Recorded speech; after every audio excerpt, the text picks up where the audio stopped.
That morning, High March Village was blanketed in a kind of silence that didn't feel natural. The fog didn't just hang in the air, it crept. It pressed against windows, muffled the birds, and turned familiar trees into vague shadows. Inside her cottage on Church Lane, Miss Marple sipped her second cup of Darjeeling, the one she always saved for slow, reflective Sundays. The clock ticked steadily behind her, each second carving itself into the stillness. Then came the sound of the post, soft, but sharp enough to break the mood. She walked to the door and found a bundle of envelopes resting in the wooden tray beneath the slot. Most were unremarkable. A church donation reminder, a newsletter from the Women's Guild, and a gardening magazine she hadn't subscribed to in years. But one letter stood out at once. It was heavier than the rest. The envelope was cream-colored, the kind of parchment used only when something truly mattered. There was no return address, only a single name written in faded ink: Miss Judith Bellamy. Miss Marple stood still for a moment, the name curling around her memory like ivy. Judith Bellamy had once been a name spoken in drawing rooms and whispered over teacups, especially during the war. A name surrounded by beauty, sorrow, and unspoken scandal. The Bellamy sisters, Judith and Eleanor, had grown up in Larkspur Hill, a house that had once held laughter and music, but was now cloaked in silence and ivy. She opened the envelope carefully. Inside, the letter was brief, but it trembled with something far deeper than the ink on the page. There are bones in the hearth at Larkspur Hill, not metaphorical ones, though I'm certain you'd see those too. I cannot remain here, but I think you must come, before the rest of her disappears. J. Bellamy. There was no embellishment, no greeting, just that, one unsettling line after another. Miss Marple slowly folded the letter again, as if doing so might slow the thoughts racing behind her calm expression. Her fingers, though aged, were steady. She reached for her coat. Larkspur Hill wasn't just a house. It was the kind of place that held onto its secrets like damp earth holds bones. If Judith had reached out after all these years, it meant something had surfaced, something that even time couldn't keep buried. Outside, the mist thickened, rolling low over the hedgerows. The road to Larkspur Hill waited, curled like a question mark at the edge of the world. Larkspur Hill didn't welcome her, it endured her. The gravel drive, overgrown and half sunk into soft earth, crunched beneath the wheels of the hired car like old bones. Ivy had claimed most of the front facade, gripping its way up stone columns and across the eaves, as though nature herself was trying to smother what memory could not. The driver hesitated as he stepped out to retrieve her case. "You sure you're at the right house, ma'am?" he asked, glancing nervously at the empty windows. "Place looks left behind." Miss Marple offered a polite smile. It always did. Judith Bellamy answered the door herself. No staff, no dog, no footman or companion. Her face was pale, her posture too rigid, as though holding herself upright was a daily effort. Her eyes had the hollowed clarity of someone who hadn't slept properly in months. "I didn't think you'd come," she said quietly, stepping aside to let Miss Marple in. "But I suppose I always hoped you would." They moved through the house, like memories in human form. The drawing room smelled faintly of lavender and extinguished candles. Furniture was perfectly arranged, but the surfaces were untouched by dust, as if someone cleaned regularly, but never actually sat or lived there. "I don't use mirrors anymore," Judith said without prompting, her voice low, controlled. "Not since Eleanor vanished." Miss Marple turned to her slowly. "She disappeared from this house?" Judith nodded. 8 months ago. She didn't take her things, didn't say goodbye. One evening she was playing the piano, and the next morning, she was gone. She paused, looking toward the hearth. The fire was still burning, and in the ashes, we found something that didn't belong there. A silence fell, stretched thin by the weight of implication. Miss Marple, with her years of reading between lines and listening for the sentences no one dared speak, felt the tension hum under Judith's words like a struck wire. Judith broke the silence. "Bones. Small ones. Burned." Miss Marple didn't flinch. "And you didn't tell the authorities?" "I couldn't," Judith whispered. "They'd twist it. They'd call it madness or accident. And Eleanor, she wasn't mad. She was complicated. Wounded, maybe, but never mad." Miss Marple moved closer to the hearth. It looked ordinary now, fresh logs stacked beside it, a thin layer of ash under the grate, but she could still feel the cold radiating from it. Not physical cold, the kind that came from something unresolved, something hidden. You mentioned in your letter that she might still be here. Judith's eyes flicked toward the staircase, then away again. Some nights, the piano plays a single note, and sometimes I see her reflection, only in corners, just at the edge of vision. But when I turn, nothing. Miss Marple remained silent, her thoughts forming patterns. Something deeper was rooted in Larkspur Hill, something not just about Eleanor's disappearance, but Judith herself, her manner, her restraint, the haunted way she avoided her own gaze in reflective surfaces. She looked around the room. On the far wall hung a painting, an old portrait of both sisters, taken years ago. Eleanor in a pale gown, standing, chin high and confident. Judith seated beside her, hands clasped in her lap, a softness in her gaze that was now long gone. Miss Marple walked to the frame, tilted it slightly. Behind it, there was a crack in the wall, barely visible. Something had shifted in this house. Not just time, but truth. There was something strange about the way sound traveled through the halls of Larkspur Hill, how footsteps never quite echoed, how words seemed to dissolve as soon as they left your lips. Miss Marple noticed it on her second evening, just after the sun slipped behind the fog-drenched moors and the wind began its soft, restless whisper through the chimney flues. Judith had excused herself early with a claim of a headache, leaving the house to its quiet, heavy silence. Miss Marple remained alone in the small library, a book in her hands that she wasn't truly reading. The grandfather clock ticked faintly in the corner, steady and patient. Somewhere outside, the hedges rustled faintly, like someone walking just below the windows. Then it came. A single note. Clear. Cold. From the drawing room. She looked up and waited. Another pause. Then again, the same key, the same tone. As if someone uncertain was testing whether the piano could still make sound. Miss Marple rose without a word, wrapped her shawl tighter around her shoulders, and stepped quietly into the hallway. The drawing room was dim, lit only by the golden glow of a single lamp.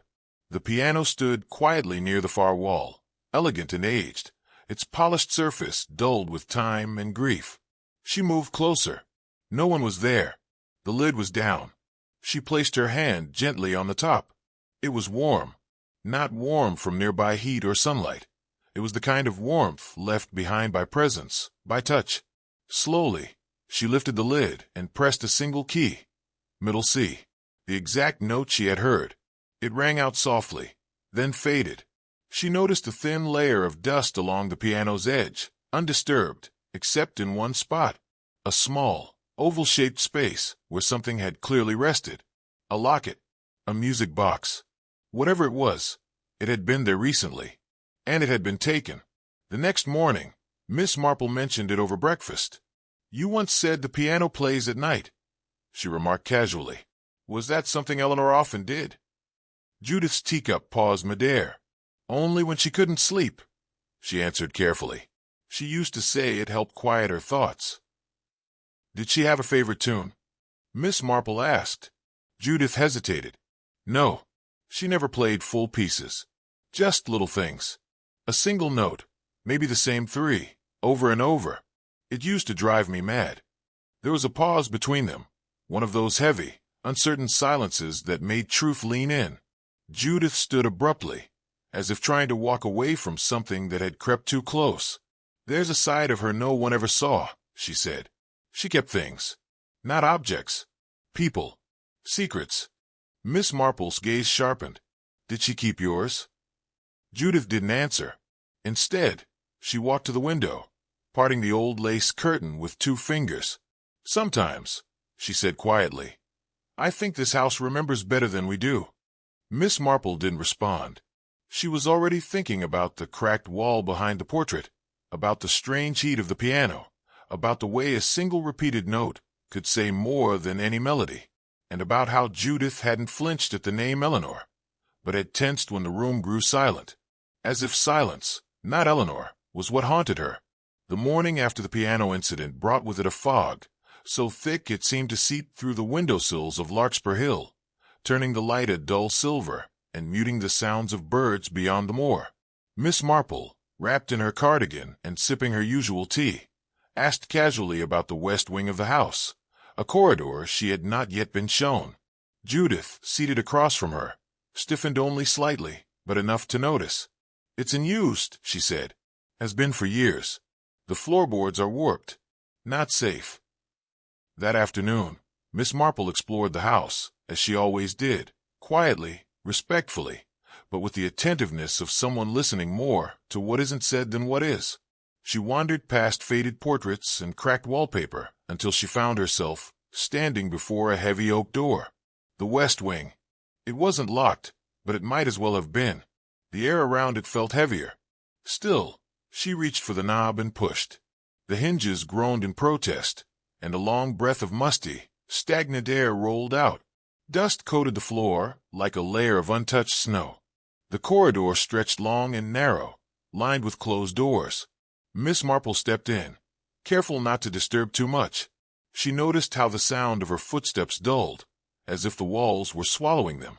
The third door on the left stood slightly ajar. Inside, the room was dim, but not cold. A child's room. There was a faded rocking horse by the window, its paint peeling in long tired streaks. A shelf of books leaned precariously on one wall, and above the small iron-framed bed hung a mobile, tiny birds that no longer moved. But what caught her attention was the vanity. On it sat a single silver hairbrush, pristine, as if it had just been used. Beside it, a small wooden box. Inside, she found a music box. Miss Marple wounded gently, and the familiar haunting tune began to play, a melody she had heard before. The same 3 notes Eleanor used to tap on the piano, again and again. But now they had context. This wasn't a lullaby. This was remembrance. Footsteps approached from behind. Judith stood in the doorway, pale as chalk. She didn't step inside. "I told you not to come in here," she whispered. "Who is she?" Miss Marple asked quietly. Judith looked away, eyes glossy with something she wasn't ready to name. "Aurelia. She was our niece. Our ward officially. But in truth, she was Eleanor's daughter." "Yours too?" Miss Marple asked softly. Judith flinched. "No, just hers. Though we raised her together, in secret. Her father was, well, let's just say the scandal would have destroyed us both if it ever got out. Eleanor kept her hidden from everyone but a few staff. Said she wanted her to grow up without judgment." "And what happened to her?" "She died," Judith said, her voice cracking. "Fever. In this room. I left the window open. I thought the air would help. By morning, she was gone." Miss Marple placed the music box back on the vanity, closing the lid gently. The tune stopped mid-note, as if holding its breath. "Does Eleanor blame you?" she asked. Judith gave a small, bitter smile. "She never said it, but she never forgave me either. After that, she changed. She spoke less, wondered more, played only those notes on the piano." They both stood in silence, the kind that doesn't just fill a room, but exposes everything inside it. Outside, the fog pressed against the window pane, and somewhere in the house, a floorboard creaked without cause. And for a moment, Miss Marple could almost hear the soft rustling of pages being turned in a book no one was reading anymore. That night, sleep refused to settle easily over Larkspur Hill. The wind had changed direction, brushing against the old panes with soft fingers, and somewhere within the walls, a low moan passed like breath through hollow spaces. Miss Marple lay awake in the guest room, her mind circling back to the room with the silver brush, to the name Aurelia, that seemed too delicate to be buried under dust and silence. Just past midnight, the sound came again, a soft chime, clear and unmistakable, from somewhere deep in the house. Miss Marple slipped from bed, lit the candle on the side table, and followed the sound down the staircase. The parlor was still, the gallery darker than usual. The east corridor, where the piano waited, was deathly silent. But the chime had not come from the piano. It came again. A bell. The distinct tone of a nursery servant's bell, an old system once used to call staff from various rooms. But that system had been disconnected for years. Judith had said so herself. Still, Miss Marple followed the sound until she reached the long-forgotten servants' passage that led toward the base of the house, toward the old bell panel. It hung on the wall like a rusted relic, covered in cobwebs. But one indicator had moved. Nursery. Its needle had tilted, and beneath it, faint footprints in the dust. She returned to the nursery, with a deepening chill in her spine. The room was just as she'd left it, still breathless, but not untouched. A trail of blue petals, wilted but unmistakable, led from the bed to the corner near the armoire. Miss Marple knelt there.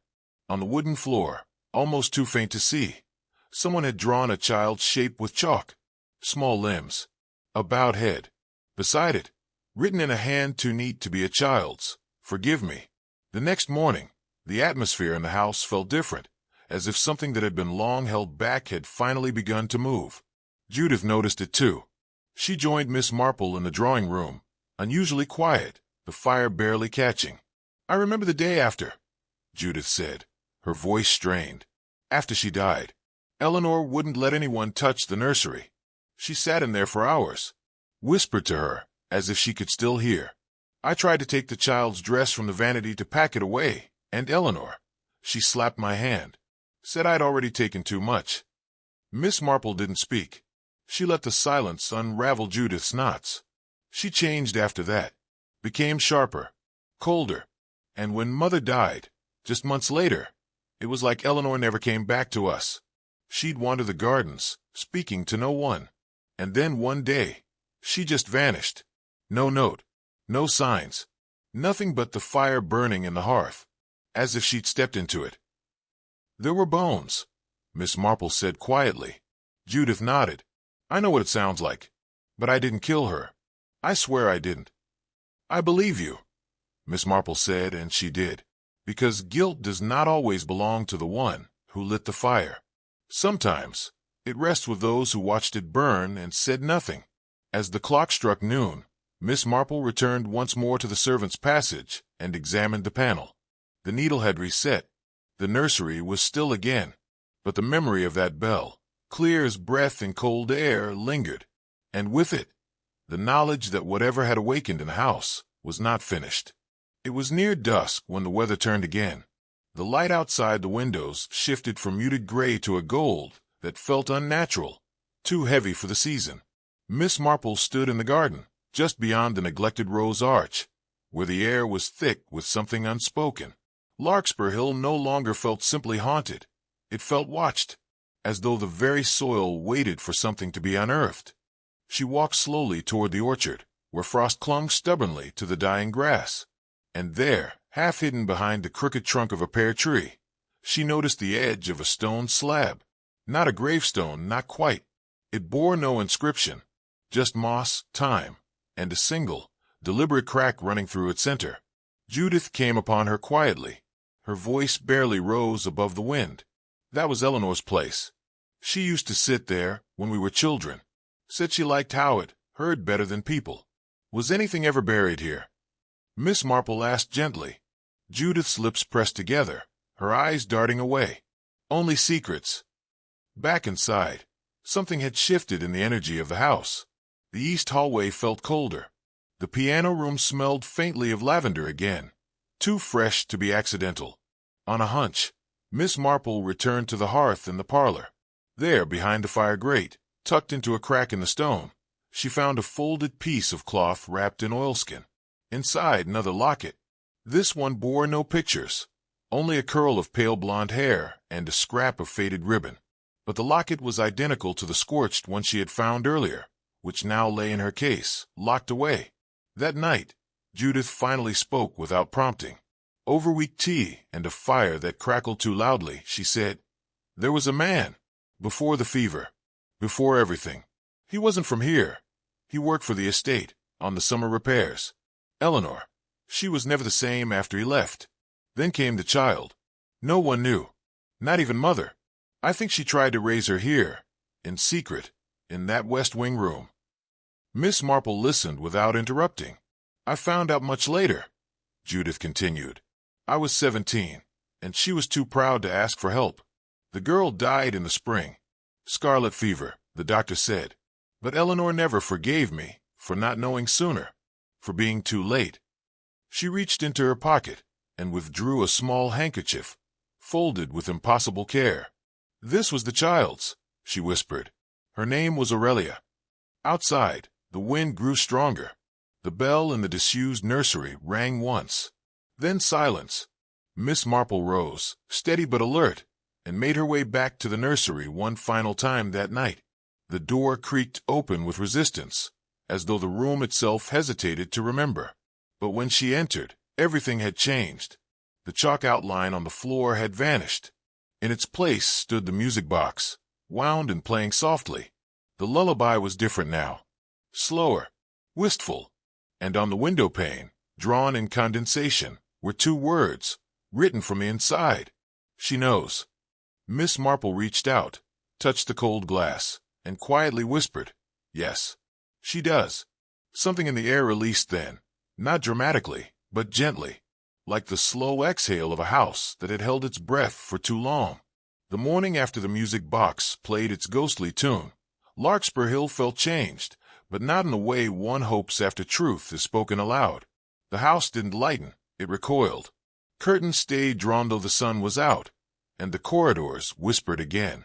Miss Marple knew that in stories, truth often resolved matters, but in real places, real wounds, it could just as easily unearth what was never meant to surface. She found Judith in the gallery hall, standing alone before the faceless portrait that had unnerved her since her arrival. The canvas was unchanged, still hollow where a woman's face should be. Judith said nothing at first, only traced the edge of the frame with her finger, eyes distant. "I painted that," she said finally. "Not Eleanor." Miss Marple turned to her gently. I tried to capture her, our mother, but I never finished it. I could never remember her face properly, not after the fall." Miss Marple waited. "She fell down the gallery stairs when we were girls, late one night. I never knew why she was up, but I remember Eleanor was there before I was, holding her hand, whispering something I couldn't hear." "Was she pushed?" Miss Marple asked quietly. Judith didn't answer at first. Then, with the faintest shake of her head, "I don't know." But after that, Eleanor changed. She began painting faces with their eyes turned away. She stopped going to town. She even stopped playing the piano for a while. Miss Marple stepped closer to the portrait. Her eyes followed the lines, the delicate precision of the dress, the careful strokes of the hair, and she saw, now, what had eluded her before. Hidden beneath layers of shadow, faint and nearly invisible, was a second figure in the window reflection. A child, not a ghost, a memory. She turned back to Judith. "You weren't the only one grieving, Judith. Eleanor buried more than just Aurelia. She buried her voice." Judith looked away, her jaw trembling. "I should have done something. Anything." That night, the storm returned. Not rain, just wind. It scraped at the windows like fingernails, whistling through gaps in the stone. And then, just after 1 o'clock, the piano played again. Not one note, a full phrase. The tune was unfamiliar at first. Then Miss Marple realized it was Eleanor's for Jay. But not the original version. It was slower, heavy, as though played with hands that remembered too much. Miss Marple moved through the halls silently. Judith was already there when she entered the parlor, barefoot, her face pale, her eyes fixed on the keys as they depressed themselves, one by one. Judith whispered. She sang goodbye. And then, just as suddenly, the music stopped. The room fell into a silence so complete it felt like the breath of the house had finally ended. The next morning, the faceless portrait bore a change. Where once there had been only a blank oval, there were now faint outlines, soft features, a child's smile, and just beneath, written in nearly invisible strokes, Aurelia. Miss Marple didn't speak of it. She didn't need to. She walked the orchard once more before she left. Where the old stone had stood crooked in the soil, it now lay flat, settled. The ground beneath was undisturbed. The earth, finally, seemed to rest. And in her pocket, she carried the second locket, not to solve, not to prove, but to remember. Because sometimes, truth is not a revelation. It is a release. The stillness that followed the final note on the piano wasn't peace. It was something closer to held breath, like the house itself had paused mid-confession. Miss Marple didn't rise with her usual punctuality that morning. Instead, she sat by the lace-curtained window, watching the low fog curl like smoke around the hedges of Larkspur Hill. Her tea had long gone cold, but she didn't move to refresh it. Something had changed, not just in the house, but in Judith herself. Something unspoken had shifted, like the first crack in a long-frozen lake. Downstairs, Judith stood silently in the portrait gallery. She hadn't lit a fire or drawn the curtains, but the space felt warmer, less watchful. Her gaze remained fixed on the same half-finished painting that had haunted her for decades. But now the face. It had sharpened overnight, not as if painted by a hand, but as if memory itself had seeped into the canvas, demanding to be seen. The child's expression was soft, solemn, as though she had always been waiting to be remembered. Miss Marple's footsteps echoed softly across the wooden floor as she joined her. Judith didn't turn. Her voice trembled, but it carried weight. "It's strange," she whispered. "How long I tried to forget what I never truly could. How silence becomes easier to carry than the truth." Miss Marple nodded gently. Grief hides in routine, but guilt, it sharpens the silence, until it begins to echo. Together, they stepped out into the garden. The air was wet with dew, the orchard heavy with the scent of earth, and something older, something buried. The flattened stone beneath the larkspur hadn't shifted in years. Judith paused there, her fingers brushing the damp surface. "Eleanor made me promise never to touch this ground," she said quietly. "She said it belonged to no one. Not anymore." Miss Marple knelt, lifting the wet leaves carefully. What she uncovered was small and humble, a rusted tin box, long forgotten. The initials etched into the lid, A.B., had nearly faded. Inside lay a child's pale blue ribbon, stiff with age, and a note folded into fourths. The paper crackled when opened. The words inside were brief. "She was mine, but not allowed to be." It wasn't signed with Eleanor's name. Judith blinked. "That's not Eleanor's handwriting." Her voice broke. "That's our mother's." Everything clicked, not with drama, but with a quiet, irrevocable certainty. Aurelia hadn't been a niece. She hadn't been an orphan. She had been a daughter, conceived in secret, hidden from society, protected fiercely by Eleanor, and erased from history by a mother afraid of disgrace. Judith had grown up alongside her own sister's child, never knowing the truth. The faceless painting had never been unfinished. It had been deliberately left blank, because no one was allowed to see her. They returned inside with no words. There was nothing left to say. That evening, Judith herself unlocked the nursery. The first time in nearly 30 years. She stepped in alone, barefoot, trembling, but resolute. The air inside was still cold, but the oppressive heaviness had lifted. She moved to the rocking chair by the window and sat. With delicate fingers, she opened the old music box and let it play. The tune, faint, cracked, but still intact, wrapped itself around her like a memory that no longer needed hiding. She wept then, not in gasps, but in a soft, steady stream. Tears not of agony, but of release. Miss Marple, watching silently from the threshold, saw the outline of the little bed, the doll still lined up, the brush still on the vanity. Nothing moved, nothing stirred, but the silence no longer hurt. That night, the piano did not sound. The bell in the nursery did not ring. No petals appeared in the hall. No footsteps echoed in the gallery. The face in the portrait remained, seen, named, and in that stillness, Larkspur Hill finally rested. Larkspur Hill remained quiet the next morning, but it was not the suffocating silence of buried guilt. It was something more akin to reverence. The house felt lighter. Miss Marple noticed it the moment she stepped into the main corridor. The cold that had lingered behind each door, like a reprimand, had lifted. The walls no longer seemed to lean inward.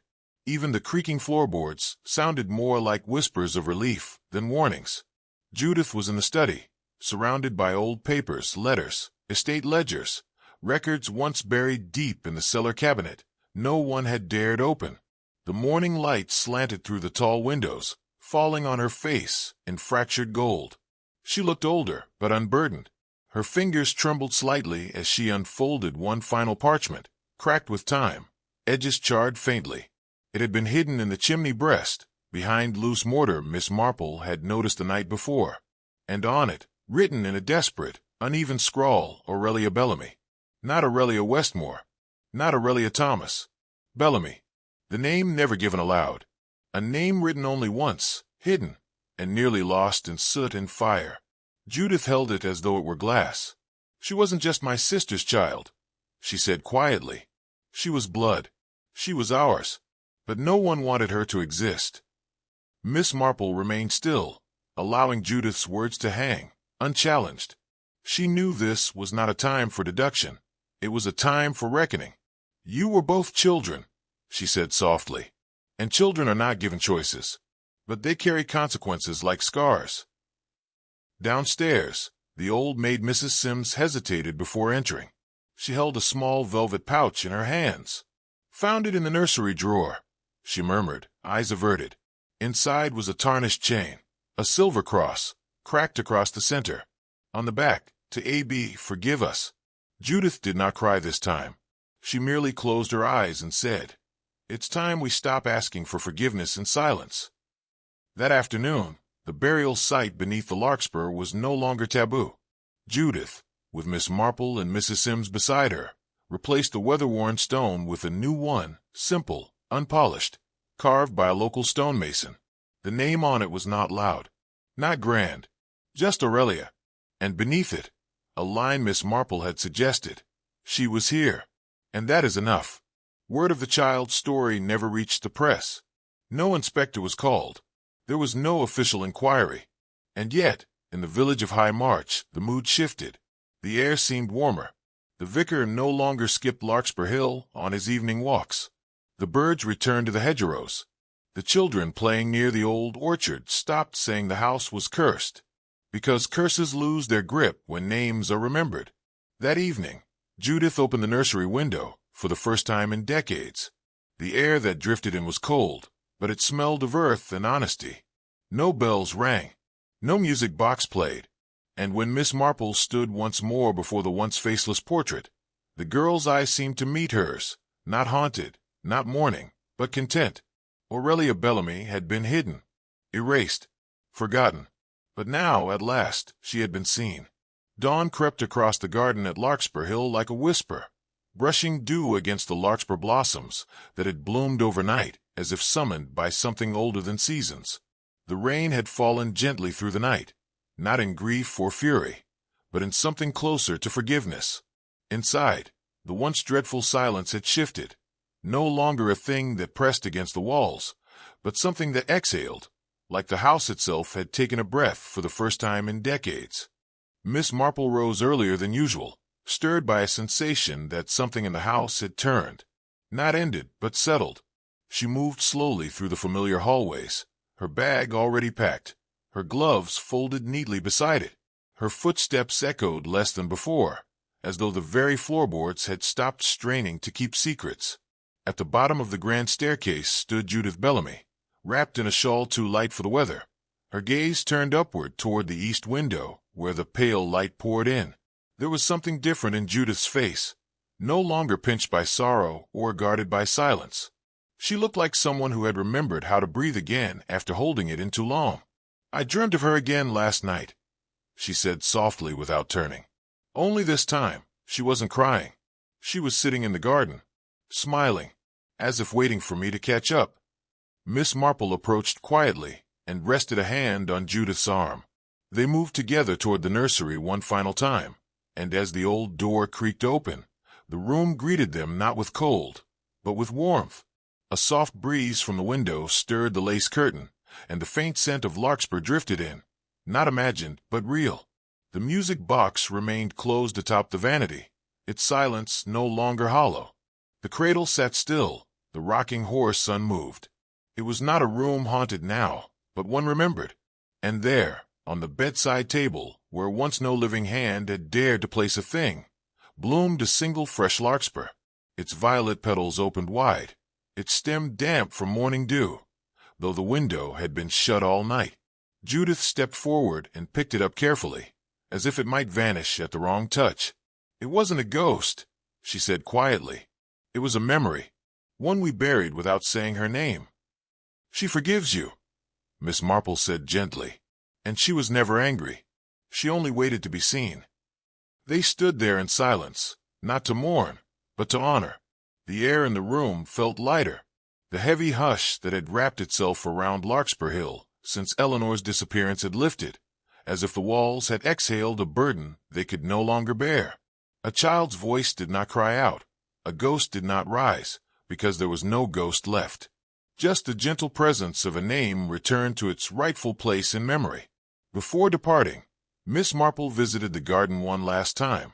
The fresh grave marker stood quietly beneath the willow where the old stones had crumbled and where time had forgotten to grieve. A single name had been etched there the day before in fresh script: Aurelia Bellamy, born and gone too soon, now given place. The surrounding flowers bent toward the stone as though in recognition. Miss Marple knelt and placed a locket there, the one scorched from the fire, the photographs inside still intact. She rested a pressed larkspur petal atop it and closed her eyes for a moment, not to pray, but to listen. Nothing spoke, and that was the point. There was no longer a cry in the walls, no bell that rang without hands, no cold breath in mirrors, only peace. Judith watched from the kitchen window, hands wrapped around a cup of tea, not trembling, but still. There was no more need for locked doors or avoided hallways. The portrait in the East Gallery had changed once more. Miss Marple passed it before leaving. Where once there had been only a faceless outline, now there was a gentle visage, a child smiling in a dress of soft blue. Not a ghost painted in fear, but a daughter remembered with grace. At the village station, as the mist curled around the platform like a final embrace, Miss Marple opened her notebook and penned a quiet line beneath her final observations. Some are not lost. They are merely waiting to be remembered. As the train pulled away, the house on Larkspur Hill stood not as a ruin or a place haunted by tragedy, but as a home that had finally laid its burdens to rest. Its windows reflected morning. Its walls no longer whispered, and somewhere within it, memory had made peace with truth. And that was the real ending. Not the solving of a mystery, but the restoring of a name. Not a ghost story. A homecoming.